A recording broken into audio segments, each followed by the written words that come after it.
성경에 계속해서 쭉 흐르고 있는 하나의 가장 중요한 중심 사상이 있습니다. 그것이 바로 뭐냐면 생명 존중 사상입니다. 성경 어디를 펼쳐서 보아도 이 생명에 대한 존중 사상, 그게 그 어떤 종교나 그 어떤 경전이나 그 어떤 이념보다도 성경 속에 가장 강력하게 흐르고 있는 성서적인 사상이 바로 생명 존중 사상입니다. 왜 이것이 거대하게 어떤 큰 나라의 강물처럼 성경 속에 흐르고 있을까? 두 가지 때문에 그렇습니다. 첫째로 사람은 누구의 형상을 닮았죠? 하나님의 형상입니다. 우리가 다른 사람을 들여다볼 때 그 사람에 대해서 우리가 외부적인 그 사람이 어떤 가지고 있는 환경적인 그 사람의 조건이라든지 그런 것들을 가지고 우리가 사람을 보고 평가하는 경우들이 있어요, 없어요? 우리는 그렇게 삽니다. 그래서 사람이 첫 인상이 한번 삐그덕거리죠. 그게요, 굉장히 오래갑니다. 첫 인상이 좋잖아요. 그럼 그 첫 인상도 굉장히 오래가요. 무슨 얘기냐면 우리는 나름대로 편견의 안경을 쓰고 사람을 대하고 사람에게 그렇게 접근을 하고 그렇습니다.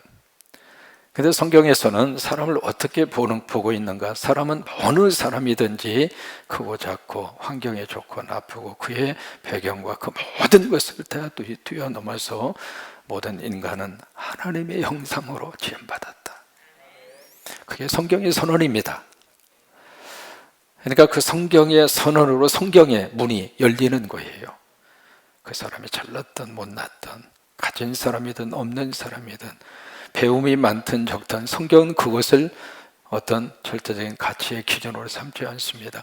성경이 바라보는 인간의 가장 중요한 시각은 이겁니다. 하나님의 형상입니다.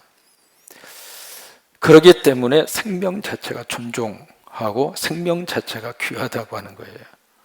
우리가 다른 사람을 들여다볼 때 그 사람의 가치를 어디서 우리들이 확인해야 되느냐면 여기에서 확인을 해야 합니다.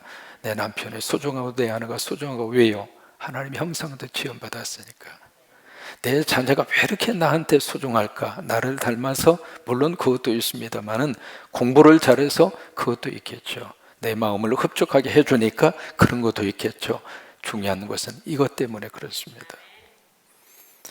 두 번째로 왜 이 생명 존중 사상이 성경 속에서 계속 흐르고 있을까? 이 생명의 기원이 바로 어디에서부터 시작이 될까요? 하나님입니다. 우리는 부모로부터 생명의 기원이 시작이 됐다 그렇게 생각하는데 아닙니다. 부모님이 생명을 물려주시긴 했습니다. 그러나 그 생명의 기원은 부모님이 아닙니다. 하나님이십니다. 그래서 생명이 귀한 거예요. 그래서 이 두 가지 관점에서 만약에 누군가의 생명을 소홀히 여기거나 누군가의 그 생명을 함부로 대하거나 누군가의 생명을 우리가 쉽게 판단한다면 결국 하나님을 함부로 대하는 것하고 똑같습니다.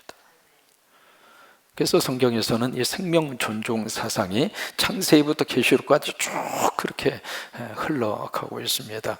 예수님이 마태복음 16장 26절에서 그렇게 말씀을 하세요. 너희가 온 천하를 얻고도 내 목숨을 잃으면 무엇이 유익하리요? 여러분, 천하를 얻을 수 있는 사람이 있을까요? 없을까요? 그 어떤 능력을 가지고 있는 사람이라 하더라도 이 천하를 어떻게 더 얻을 수 있겠어요? 근데 가정을 해보자 그거예요. 아무리 애를 써도 천하를 얻을 수가 없는데 만약에 이 가정을 해서 천하를 얻었다 치자 그 말이에요. 있을 수 없는, 내가 얻을 수도 없는 그 세계지만은 가정을 해서 온 천하를 얻었다 치자 그거예요. 그렇다면 그런 순간에 천하를 얻었다 치더라도 네 목숨을 잃으면 무엇이 유익하리요? 여러분, 이 세상에 그 어떤 천하, 여기 이제 두 가지의 가치를 우리에게 제시를 하고 있습니다. 천하라고 하는 가치, 그 다음에 목숨이라고 하는 가치. 이 두 가지의 가치를 놓고 하나님은, 예수님은 어떻게 우리에게 말씀을 하시는가? 여러분, 이게 맞아요? 아니면 이게 맞아요? 이게 맞다 이 말이에요. 이 세상에 그 어떤 것보다도 가장 소중하고 가치 있는 것은 여러분들의 생명이십니다. 따라서 하시기 바랍니다. 따라서 하세요. 하나님이 부르실 때까지는 어떻게 쓰든지 살아갑시다. 아멘. 왜요? 그만큼 여러분들의 생명이 귀합니다. 미국의 버지니아라고 하는 그 동네에 누가 살고 있었느냐면 로이 수리번이라고 하는 사람이 살고 있었습니다. 근데 이 사람이 기네스북에 오를 정도로 이름이 있는 분이거든요. 뭐 때문에 기네스북에 올랐느냐면 참 별 다 세계적인 기록이 있습니다. 로이 수리번이라고 하는 사람은 벼락을 몇 번 맞았느냐면 7번 맞았어요. 여러분 평생 살면서 우리 가운데 벼락 맞은 분 계세요? 이게요, 벼락 맞는 게 보통 일이 아닙니다. 그 한 번 맞는 것도 쉽지가 않는데 이분은 7번이나 맞았어요. 그런데 또 신기한 것은 7번 벼락을 맞고 7번 다 살았어. 그래서 별명이 벼락도 피해가는 사나이. 별명이 그래요. 로이 수리번이라고 하는 사람이. 근데 이 사람이 그렇게 벼락을 맞고도 안 죽은 사람이 1983년도에 자살을 했어요. 그 자살을 한 이유가 뭐냐면 사귀고 있는 여자친구가 있었는데 그 애인이 있었는데 애인이 다른 남자 만나서 고무신을 거꾸로 신어버렸어요. 그래서 사랑하는 애인이 변심한 것에 대해서 좌절감을 느끼고 그리고 그것 때문에 스스로가 자기의 목숨을 끊었습니다. 여러분, 애인보다 목숨이 훨씬 중요합니다. 아멘도 안 하셔. 짝이 아니니까 도망가 버린 거죠. 미국에 마이크 제레미라고 하는 해군 제독이 있습니다. 이분은 그 해군 참모총장까지 지낸 분이거든요. 근데 이분이 입지전적의 인물이에요. 17살 때 해군 사병으로 들어갑니다. 사병으로 들어가서 해군 제독까지 된 사람이에요. 그러니까 이게 보통 사람이 아니죠. 근데 이 사람이 뭘 받았느냐면 무공 훈장을 받았습니다. 정부로부터. 이제 세운 공을 인정을 받고 그 훈장을 받았는데 그 훈장을 추수를 받고 나서 얼마 안 있다가 스스로 자기의 목숨을 끊었어요. 그 목숨을 끊은 이유가 바로 뭐냐면 무공 훈장 추수를 받고 나서 여기저기에서 그 훈장을 받을 만한 자격이 있다 없다 그것 때문에 아주 그냥 말이 많았습니다. 댓글도 많이 달리고 막. 그래서 이분이 죽으면서 뭐라고 유서를 썼느냐면 나는 이 훈장 충분히 받을 자격이 있다 유서를 쓰고 죽어버렸어요. 무공 훈장보다도 목숨이 더 소중합니다. 광주에 있는 15살 먹은 이 친구가 아파트에서 뛰어내려서 죽었습니다. 죽은 이유가 바로 뭐냐면 성적이 올라가지 않는다고. 여러분, 성적이 우리에게 필요합니다만은 성적보다도 우리의 목숨이 훨씬 더 소중합니다. 이 세상에 그 어느 것과도 바꿀 수 없는 것은 바로 생명입니다. 그래서 우리 스스로도 생명을 귀하게 생각하고 나도 남의 생명을 귀하게 생각하고 왜요?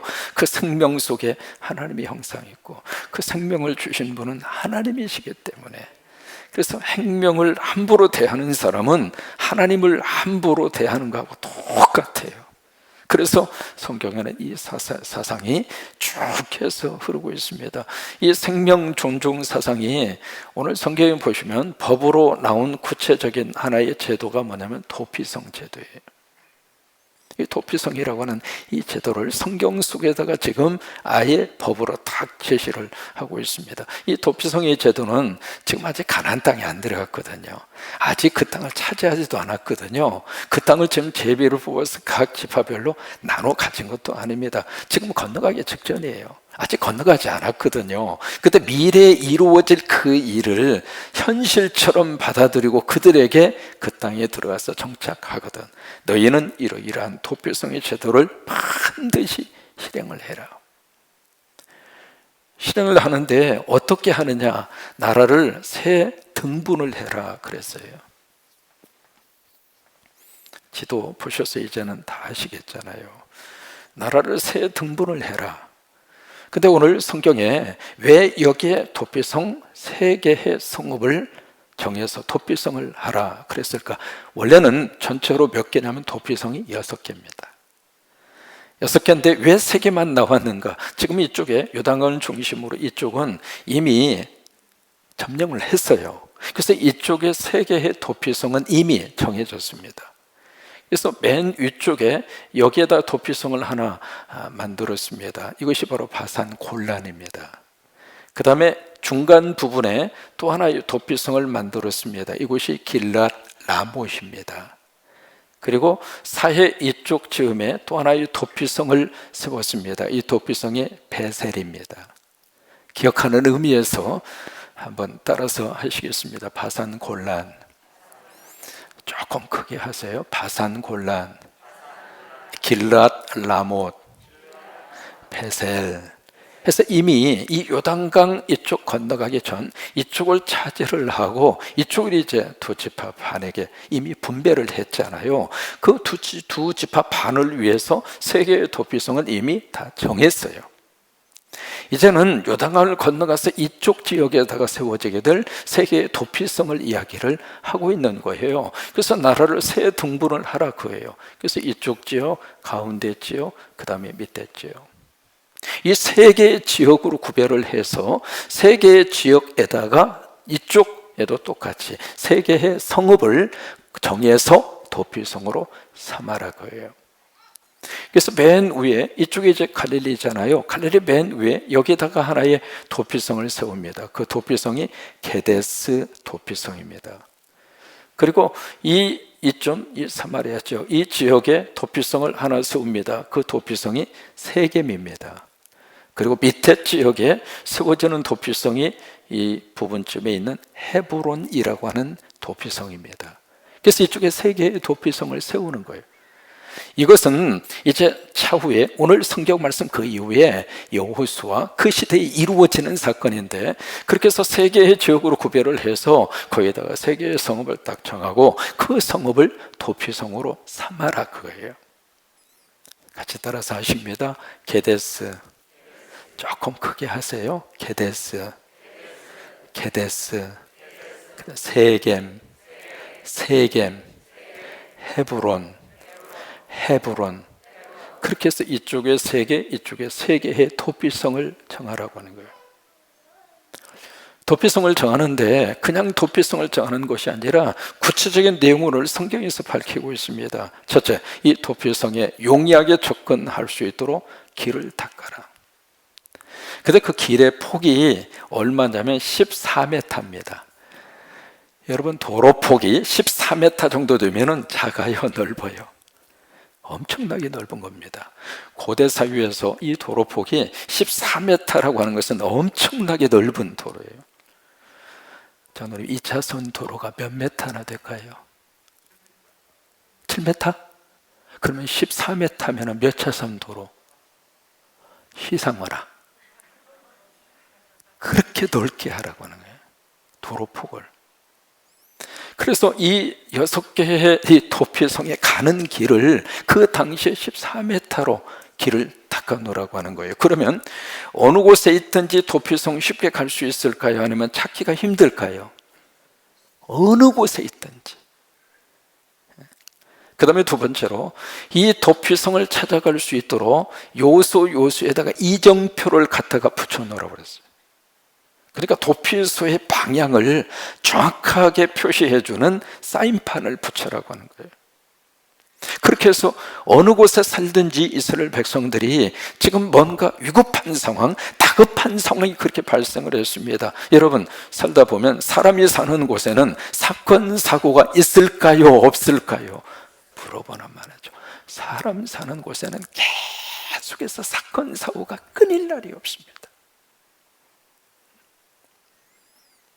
제가 처음에 한국에 YTN 이 뉴스 프로그램이 생겼을 때 처음에 무슨 생각을 딱 했느냐면, 제가 이제 그때 미국에 있었으니까는요, 무슨 생각을 했느냐면, 한국같이 미안해요, 별로 그렇게 면적의 단위가 미국하고 개념하고 비교하면 그렇다 그 말이에요. 근데 무슨 뉴스를 24시간이나 쉬지 않고 할 뉴스가 뭐가 있을까? 그 생각이 드는 거예요. 여러분 미국만 하더라도 캘리포니아 그 하나만 하더라도 한국보다도 7배나 큽니다. 그런 주가 미국은 50개가 있습니다.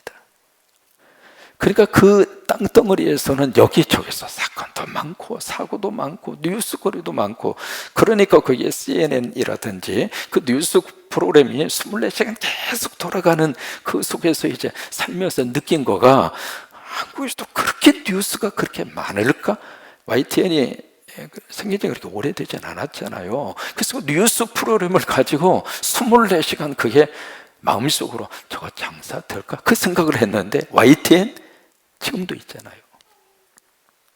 크든 작든 사람이 사는 곳에는 계속 사건 사고가 있는 거예요. 근데 그 사건 사고 가운데 어떤 원치 않는 일에 연루가 되기도 하고 원치 아니하는 사건을 내가 저지르기도 하겠고 그러잖아요. 그런 상황이 벌어졌을 때 과연 이 생명 문제를 어떻게 보호받을 수 있겠는가? 그런 차원에서 하나님이 가나안 땅 들어가면 세계의 성읍을 이쪽에서 했던 것처럼 세계의 도피성을 만들어서 그 사람들이 일단은 도피성으로 피할 수 있도록 하라고 말해요. 그러면 어떤 사람들이 들어가서 여기서 이제 도피성에서 보호를 받을 수 있는가? 그것을 여기 4절에서 구체적인 내용을 쭉 4절부터 10절까지 설명을 하고 있습니다. 4절에 보시면 살인자가 그리로 도피하여 살만한 경우는 이러하다. 곧 누구든지 본래 뭐가 없어요? 원한이 없이 부지 중에 그의 이웃을 죽였을 때. 여기 원한이 없이 부지 중에 그 이야기는 악의가 없었다 그 말이에요. 고의성이 없었다 그 말이에요. 계획적인 살인이 아니라고 하는 거예요. 처음부터 마음속에 저 사람 죽여야지, 어떤 의도를 가지고 어떤 살인하고자 하는 계획 속에서 치밀하게 움직인 살인자라면 그 당시에도 보호받을 수 있는 길이 없어요. 그러나 살다가 보니까 어떤 사건과 사고에 의해서 묘한 실수에 의해서 그런 사건, 그런 사고들이 일어날 수 있는데, 그래서 그 다음에 5절에 보시면은 한 가지 예를 5절에서 들고 있습니다. 가령이라고 그래서 한 가지 거기다가 예를 들고 있잖아요. 벌목하려 함께 산에 갔는데 손에 들고 있는 도끼가 찍었는데 도끼 자루가 빠진 거예요. 자루가 빠져서 도끼가 그 앞에 있는 사람의 이마를 쳐서 그 자리에서 죽었단 말이죠. 여러분, 그런 경우가 여기 케이스만 있는 것이 아니라 우리가 사는 세상에는 그런 일이 참 많습니다. 골프장에서요, 골을 탁 쳤는데 그 골프공이 지나가는 사람 이마를 맞고 죽었어요.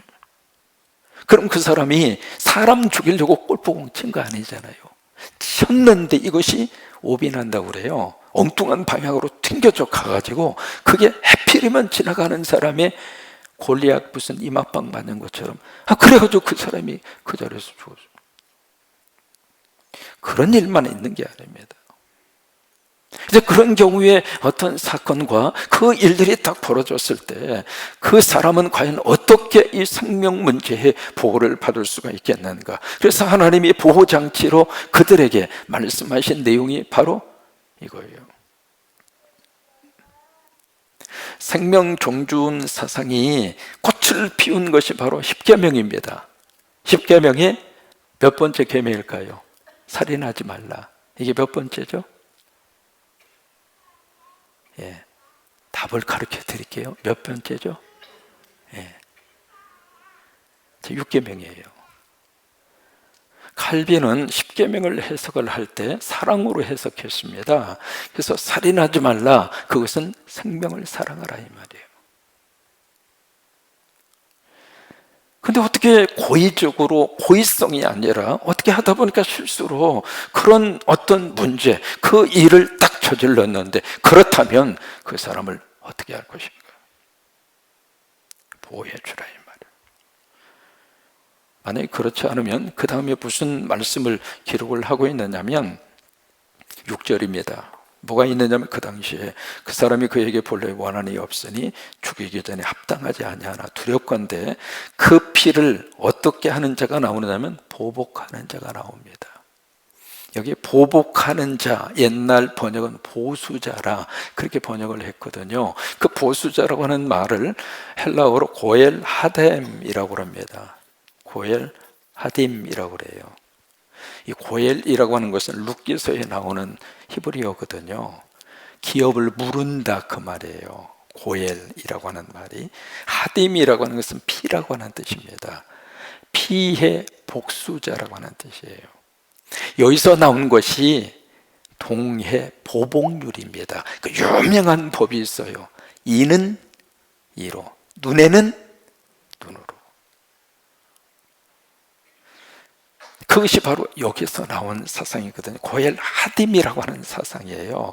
그렇게 해서 만약에 누군가가 나를 상해를 입혔으면은 상해를 입힌 것만큼 너도 똑같이 상해를 입혀주라고 하면. 근데 이게 사람이 똑같이 눈을 밤탱이로, 어떤 사람이 내 눈탱이를 밤탱이로 만들었는데 나도 똑같은 힘으로 그 사람을 눈을 밤탱이로 만드는 것이 아니라 거기다 감정을 실어서 더 세게 때리니까 눈탱이가 밤탱이가 아니라 완전히 송장을 만들어 버린 거예요. 그러면 그 사람이 자기가 그렇게 당하고 나서 가만히 있겠습니까? 그 사람도 이 사람에게 똑같이 보복을 가하는 거죠. 이게요, 이 고엘 하딤이라고 하는 이 사상이 어떤 범죄를 막기 위한 최소한의 그런 법이었지만은 이게 계속 반복이 되다 보면, 자 보실까요? 눈에는 눈으로.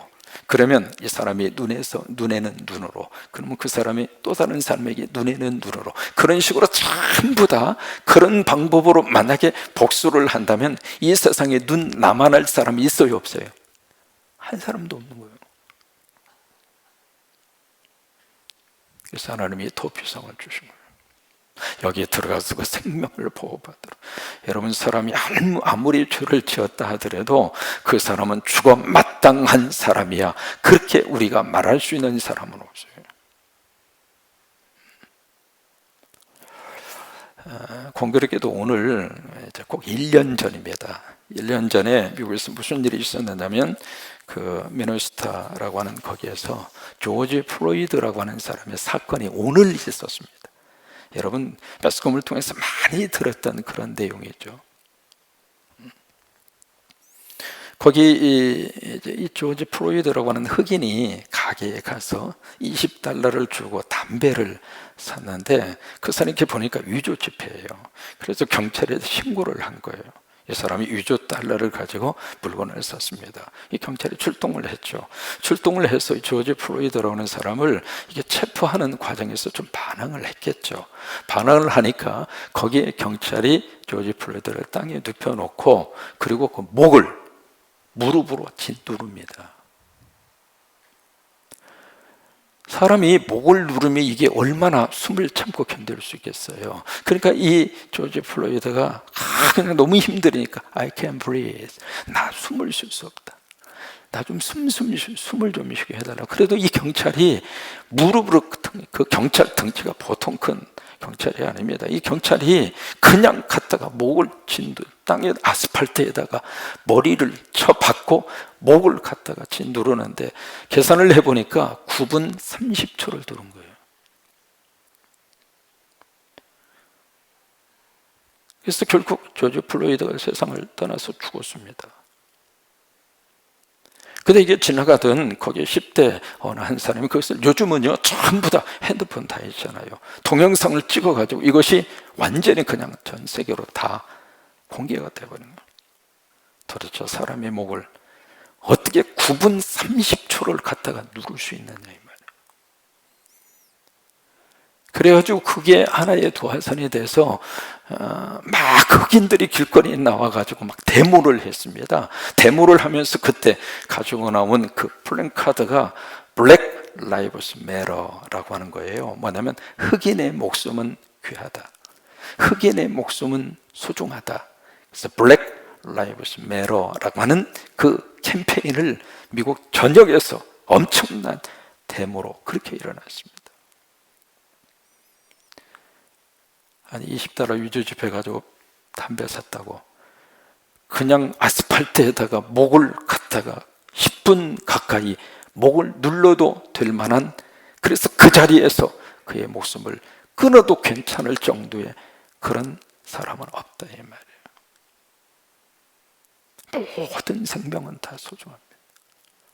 내 생명이 소중한 것처럼 다른 사람의 생명도 똑같이 소중합니다. 그래서 살인자라 할지라도 살인을 저질렀기 때문에 너는 이 고혈 하딤에 의해서 당연히 당신은 죽어야 돼. 그렇게 해서 그 자리에서 피해 보복을 하고 또다시 그 보복이 또 이 사람에게 보복으로 가해지고, 그렇게 해서 생명을 경시하는 것을 하나님 막으신 거예요. 그러면 이 도피성에서 뭘 우리에게 메시지로 주시고 싶은 것인가? 결국 우리에게 있어서 이 도피성은 무엇으로 연결이 되느냐면, 우리의 도피성은 누구일까요? 예수님이에요. 예수님이 우리의 도피성이었어요. 우리가 피해서 우리가 도피하고 피난처로 삼고 피할 수 있는 분은 예수님이잖아요. 그래서 이 도피성 6개의 내용을 가만히 들여다보면요, 이 도피성 각 지역마다 뜻이 있거든요. 뜻이 있는데, 여기 예를 들면 게데스 같은 경우는 성결이에요. 그 다음에 세겜 같은 경우에는 힘이에요. 그 다음에 헤브론 같은 경우에는 교제, 교통이에요. 그 다음에 이쪽에 골란 같은 경우에, 바산 골란 같은 경우에는 행복이에요. 그 다음에 길랏 라못 같은 경우에는 높은 봉우리, 고봉이라고 하는 뜻이에요. 그리고 베셀이라고 하는 이 단어의 뜻은 안전이라고 하는 뜻이에요. 그러니까 이 6개 도피성에 가지고 있는 의미하고 예수 그리스도 도피성 속에 우리가 피해서 가면 그 예수님 안에서 우리가 성결하게 되고, 예수님 안에서 우리가 힘을 얻고, 예수님 안에서 우리가 교제하고, 예수님 안에서 우리가 바산곤란 행복하고, 예수님 안에서 우리가 높은 소망을 가지고 살고, 도피처 예수님 안에 들어가서 우리가 안전히 거할 수 있고, 그래서 이 6가지 도피성의 그 지역의 뜻하고 예수 그리스도의 도피성의 의미하고 같이 매치가 되는 거예요. 그래서 예수님이 요한복음 14장 6절에서 그렇게 말씀하시잖아요. 나는 길이요 진리요, 그 다음에 뭐죠? 생명이라고요. 그래서 예수님에게 가는 그 길은 14m보다도 더 넓은 길을 우리에게 열어주신 거예요. 누구든지 올 수 있도록. 여러분, 어느 사람이든지 어느 죄를 범한 사람이든지 예수 그리스도에게 오면 주님이 그 영혼과 그 생명을 받아줍니다. 우리 성광교회는 어떤 분이든지 출입할 수 있는 교회가 됐으면 좋겠어요. 내 생각과 내 마음으로 판단하고 당신은 이 교회에 올 수 없습니다라고 하는 나름대로의 기준에 부합하지 않다고 해서 막는 교회가 아니라 어느 사람이든지 올 수 있는 교회. 왜요? 예수님이 도피성 되시는 예수님 가는 길을 그렇게 활짝 열어놓으셨잖아요. 또 하나, 이 도피성은 유대인뿐만이 아니라 이방인에게도 이 문이 열려져 있습니다.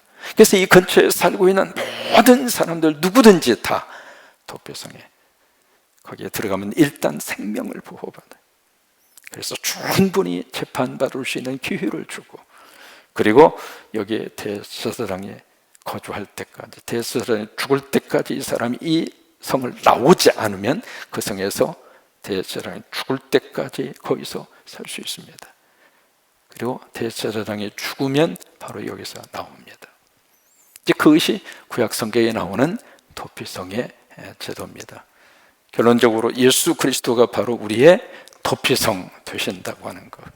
그래서 예수님 때문에 우리 게데스, 그 다음에 세겜, 그리고 헤브론, 그리고 예수님 때문에 바산 골란, 길랏 라못, 그리고 베셀, 6개의 도피성처럼 예수님 도피성이 되시는 예수님 안에서 우리가 성결하게 되고 힘을 얻고, 그리고 교제하게 되고, 그리고 행복하게 되고, 높은 꿈을 가지게 되고, 그리고 안전하게 되고, 그런 축복이 여러분 가운데 넘치시기를 주의 이름으로 축원합니다.